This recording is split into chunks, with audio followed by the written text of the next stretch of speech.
Dongeng Donghua berjuang melalui alam tertinggi. Dewa Xiaoyan Part 98. Perahu terbang perlahan tenggelam ke dalam lapisan awan tebal, dan setelah beberapa saat kekacauan, matanya tiba-tiba menjadi jernih. Bumi yang indah dan berwarna-warni muncul di depan mata Xiaoyan. Di mata itu adalah benua tak terbatas dan lautan tak berujung. Dari kejauhan ada garis air dan langit. Melihat pemandangan seperti itu, Xiaoyan tiba-tiba teringat waktu dihabiskan di benua Daudi. Meskipun semua orang di tim Fearless telah mengalami hidup dan mati yang tak terhitung jumlahnya, hari-hari itu masih jelas di benaknya. Xiaoyan juga ingin pergi ke dunia bawah untuk menemukan semua orang. Tetapi setelah Yul tahu bahwa semua orang baik-baik saja, Xiaoyan ragu-ragu. Dia tidak lagi ingin menempatkan semua orang yang dalam situasi berbahaya seperti itu. Lebih aman untuk mengikuti Xiaoyan. Setelah Sensi melewati perang ini, biarkan semua orang tenang. Xiaoyan menghela nafas. Kehidupan seperti ini bukanlah yang diinginkan Xiaoyan. Xiaoyan mungkin memiliki keinginan yang tak ada habisnya untuk berkuasa. Tapi aku tidak tahu kapan. Menjadi lebih kuat bukan lagi untuk dirimu sendiri. Tidak ada kata mundur saat membuka haluan, baik di jalan atau mati. Bing Yuntu sepertinya mendengar Xiaoyan bergumam dengan suara rendah. Xiaoyan terdiam. Meskipun kata-kata Bing Yuntu agak kasar, tetapi Xiaoyan memikirkannya dengan hati-hati, dan sepertinya memang begitu. Dia tidak pernah berpikir untuk berhenti, bukan karena dia tidak mau, tetapi karena dia tidak bisa berhenti. Setelah beberapa saat, kelinci Bing Yun bertanya, "Apakah kamu benar-benar reinkarnasi? Dibandingkan dengan dia, kamu benar-benar lemah," kata kelinci Bing Yun. "Aku juga penasaran. Kenapa kamu bahkan tidak bisa mengalahkan langkah ke-6 keabadian Kaisar ketika kamu berada di samping permaisuri? Dan kamu hanya bisa menjadi hewan peliharaan jika mau sangat lemah." Xiaoyan menanggapi kelinci Bing Yun. Bing Yun kelinci mendengar kata-kata itu dengan wajah sang Qingxi pematang, melirik Xiaoyan dan tidak menjawab pertanyaan itu. Apa yang ingin saya katakan adalah bahwa jika Anda begitu lemah, apakah benar-benar bermanfaat bagi permaisuri untuk menyandarkan Anda? Bing Yuntu melanjutkan. Xiaoyan merenungkan, apakah permaisuri atau permaisuri perasaan ini ditinggalkan oleh kehormatan? Sebenarnya baginya tampaknya terlalu tiba-tiba baginya, meskipun dia baik padanya. Xiaoyan masih tidak bisa menerima perasaan yang tiba-tiba untuknya. Aku tidak begitu mengerti apa yang kamu katakan tentang menjadi lemah. Jika kamu tidak berpikir itu sepadan, aku bisa melawanmu. Xiaoyan berkata dengan dingin. Matanya juga menatap Bing Yuntu pada saat yang bersamaan. Untuk sesaat terkunci oleh mata Xiaoyan. Bing Yuntu ingin berbicara kembali. Tetapi ketika kata-kata itu sampai di bibirnya, dia mendapati bahwa dia tidak bisa mengatakannya. Juga seperti yang aku katakan, aku bukan atasanmu. Xiaoyan berkata lagi dengan suara yang dalam. Kelinci Bing Yun terkejut oleh aura mutlak yang memancar dari Xiaoyan. Aura seperti ini yang hanya dirasakan oleh kelinci Bing Yun pada Yang Mulia dan Permaisuri. Selain itu, bahkan banyak orang kuat tidak memiliki aura seperti ini dan begitu mendominasi. Apa yang telah saya lakukan adalah untuk Sensi dan dunia nyata Yuan Yin. Bahkan jika peluangnya tipis, kita harus bekerja keras. Kita tidak hidup untuk diri kita sendiri. Saya harap Anda bisa mengerti. Setelah beberapa saat, nada suara Xiaoyan melunak sedikit. Bing Yuntu mungkin memiliki beberapa kesalahpahaman tentang dia. Dia tidak bisa mengerti mengapa permaisuri akan bangkit kembali untuk Xiaoyan. Karena setelah pemulihan ini, permaisuri mungkin benar-benar jatuh. Maaf, aku tidak berpikir matang-matang. Tapi kalau bisa, aku tidak ingin melihat permaisuri jatuh. Ping Yutu tiba-tiba mengangkat kepalanya. Mata merah mudanya berkedip. Meskipun Ping Yutu biasanya riang dan tak kenal ampun, faktanya semakin orang seperti itu semakin halus perasaan batin mereka. Xiaoyan dan permaisuri mungkin berpikir tentang bagaimana menyelamatkan dunia mereka sendiri. Tetapi Ping Yutu sedang berpikir tentang bagaimana membuat permaisuri bertahan. Itu hanya tidak ingin melihat kejatuhan apa yang mau diperdulikannya. Itu tidak ingin kehilangan permaisuri. Ping Yutu benar, karena kekuatan yang ditujukan Xiaoyan selama ini sepertinya tidak bisa mendukung usaha sang permaisuri. Setelah tiba di Viantin Star, Kelinci Pingyun menjadi bermartabat. Sepertinya tahu apa yang akan dilakukan permaisuri selanjutnya ketika dia datang di Viantin Star. Apa yang terjadi? Itu sebabnya dia baru saja menanyai Xiaoyan. Dalam hatinya bukan karena dia membenci Xiaoyan, tapi dia takut kehilangan. Aku tidak bisa memberimu jaminan karena aku tidak tahu apa yang terjadi pada permaisuri atau apa yang akan terjadi di masa depan. Tetapi kamu semua melakukan yang terbaik. Xiaoyan menjawab. Ping Yutu terdiam dan tampak untuk mengetahui bahwa pikirannya mungkin terlalu berlebihan, terlalu egois. Setelah percakapan yang terputus-putus, keduanya jatuh ke dalam keheningan yang lama hilang, dan Kelinci Pingyun secara mengejutkan diam sampai wanita yang mengendalikan kapal terbang itu berbicara dengan lembut. Petugas tamu kedua, kami akan segera tiba di kota Viantin. Saya berharap yang terbaik untuk Anda. Wanita itu tersenyum sedikit, dengan senyum lembut di wajahnya. Xiaoyan mengangguk dan melihat ke sisi yang jauh. Ketika Xiaoyan melihat sekeliling, sebuah kota besar muncul di mata Xiaoyan. Dan kota Jusi juga sangat besar. Tetapi pada saat ini, ketika melihat kota Wangxiang dari ketinggian, semua mata bisa melihat bangunan yang indah. Tidak hanya itu, tampaknya tidak ada tempat untuk mengaturnya di tanah. Dan ada juga bangunan besar yang mengambang di udara. Dari sudut pandang keindahan, secara alami tidak sebanding dengan kota Jusi. Aku khawatir status Viantin Star di dunia nyata Yuan Yin juga sangat penting. Mata Xiaoyan sedikit menyipit. Tentu saja, bintang Viantin adalah bintang paling makmur di dunia nyata Yuan Yin. Dan itu bukan salah satunya.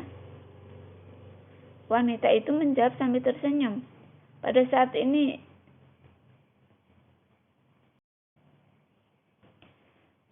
ini, Xiaoyan berpikir, mengapa permaisuri datang ke sini? Apakah Anda menyiapkan sumber daya?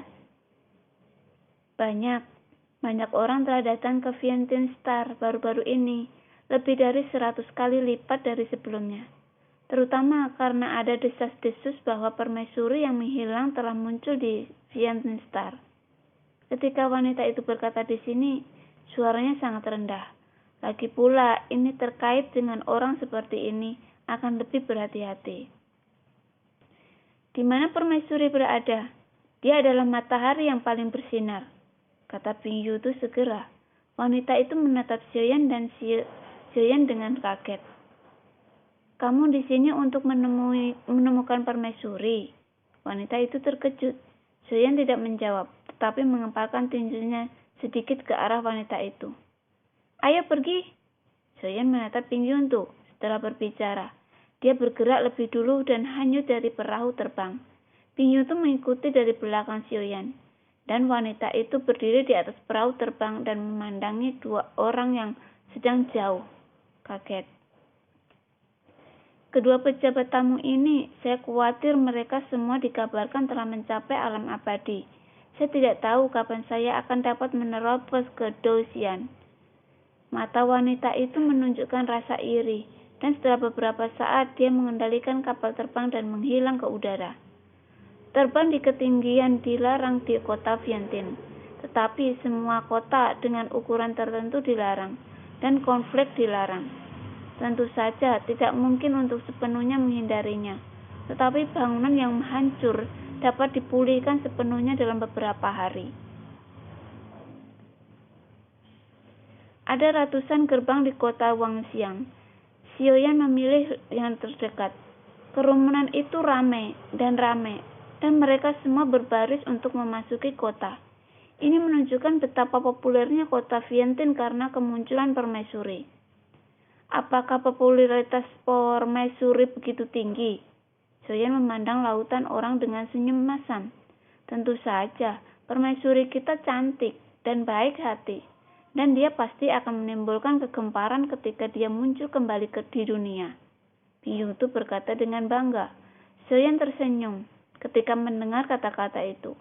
Apakah permaisuri meskipun dua wanita untuk menghormati Anda hidup di dunia yang berbeda, tapi tanpa kecuali itu semua sinar matahari? Saya harus mengatakan bahwa visi Anda sangat bagus. Setiap teman lama sangat kuat. Xiaoyan mengikuti kerumunan ke kota, tidak sombong atau terburu-buru. Masih banyak teman lama untuk menghormatimu? Bingyun Tu menatap Xiaoyan dengan heran, dan Xiaoyan mengangguk barat. Ya, aku tidak berharap kehormatanmu menjadi anak yang hilang dalam cinta. Tidak seperti aku yang setia, kata Xiaoyan sambil menghela napas panjang dan menggelengkan kepalanya. Mendengar ini, Bingyun Tu segera menatap Xiaoyan dengan tatapan kosong. Melihat Xiaoyan dari atas ke bawah dan kemudian berkata, yin dan yang dengan aneh. Saya percaya pada kesetiaan dan kesetiaan, tetapi Anda harus mengatakan kesetiaan. Saya tidak percaya dia. Percaya atau tidak, Xiaoyan melambaikan jubah dengan bajunya, lalu mengangkat kepalanya dan berjalan ke depan. Jangan pura-pura tenang, semakin banyak kamu akan semakin bersalah. Kelinci Bingyun mengikuti di belakang Xiaoyan. Sudut mulut Xiaoyan terkedut pada saat ini.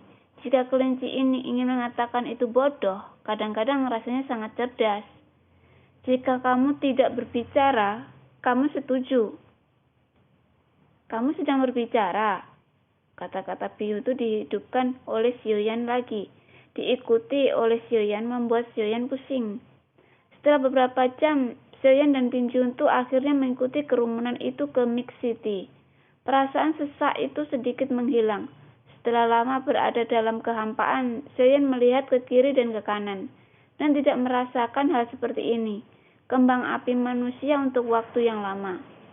Begitu dia memasuki gerbang kota, ada banyak kedai minuman yang bisa dikatakan sangat ramai. Xiaoyan tidak mengatakan sepatah kata pun. Dia hanya menemukan salah satu dari mereka dan duduk. Air kecil, minumlah sepanci anggur terbaikmu.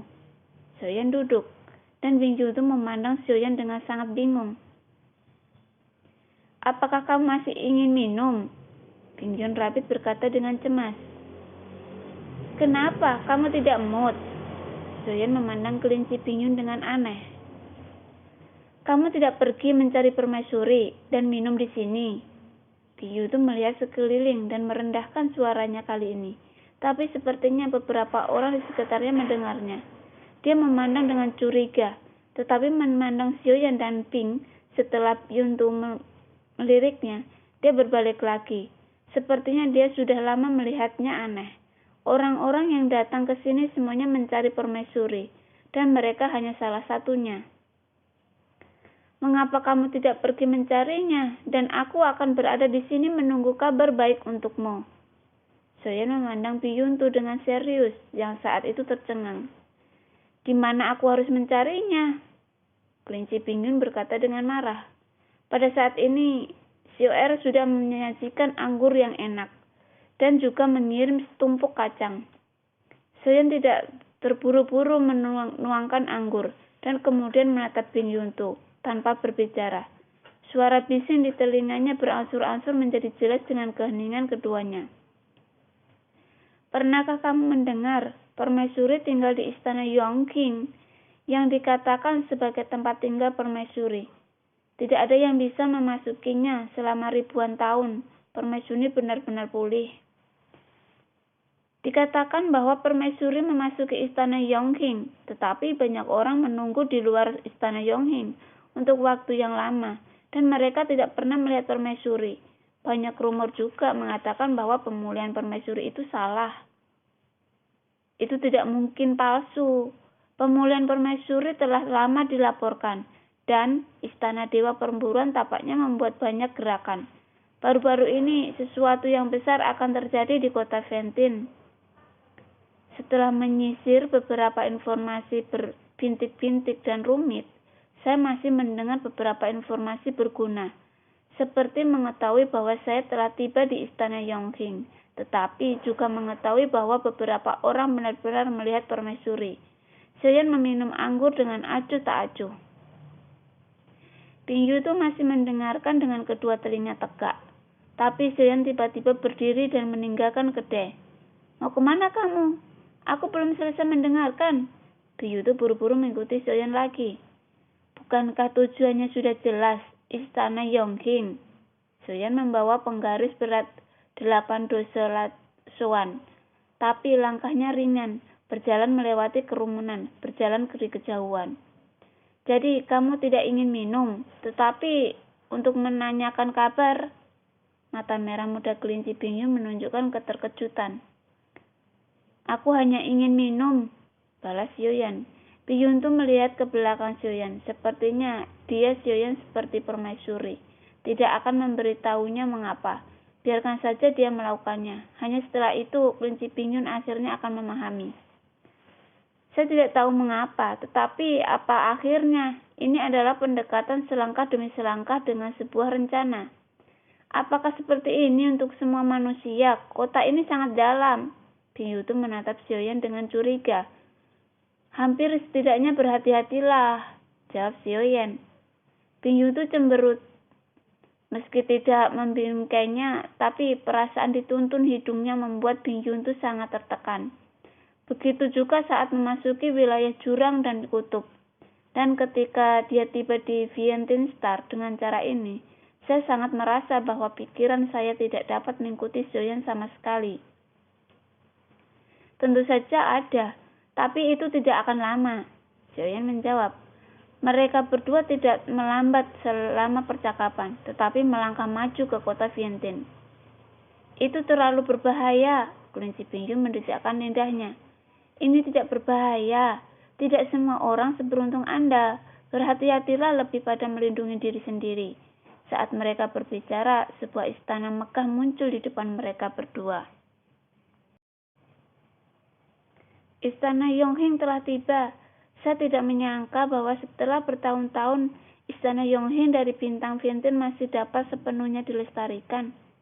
Kelinci Bing Yu sangat gembira. Sepertinya tidak sabar untuk kembali ke istana. Permaisuri desa yang lembut sudah hilang, tapi aku tidak ingin marah dengan Xiaoyan lagi. Tanpa diduga, ketika Xiaoyan berbalik, dia mengubah arahnya. Alih-alih pergi ke istana Yonghing, dia berbalik dan memasuki aula lelang yang ramai. "Hei, apa yang kamu lakukan di pelelangan? Bagaimanapun, kamu harus pergi mencari permaisuri dulu, kan?" Senyum di wajah Bing Yu itu tiba-tiba menegang, dan dia tidak berani ragu karena ada begitu banyak orang di sini. Jika dia tidak memperhatikan, Xiaoyan akan menghilang. Tidak, saya harus bisa buru-buru mengikuti.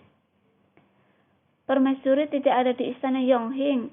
Xiaoyan sudah berjalan ke aula lelang dan berkata sambil melihat ke sekeliling. Begitu Xiaoyan masuk, seseorang segera datang dan dengan hormat menggenggam tinjunya dan menyerahkannya kepada Xiaoyan untuk membuat kompilasi. "Apakah tamu resmi di sini untuk berpartisipasi dalam pelelangan?" Itu adalah wanita seksi yang melangkah maju untuk bertanya, dengan kaki ramping dan senyum lembut di wajahnya, membuatnya sulit untuk ditolak. "Apakah kamu ingin segera memulai?" Xiaoyan bertanya. "Tentu saja, hanya saja pelelangan ini sangat tinggi, dan setidaknya puluhan juta pil divine orisinsi diperlukan untuk berpartisipasi. Saya benar-benar minta maaf, Tuan." Wanita itu membungkuk sedikit, seolah menatap Xiaoyan, dan auranya tidak memikirkan seorang bangsawan kaya.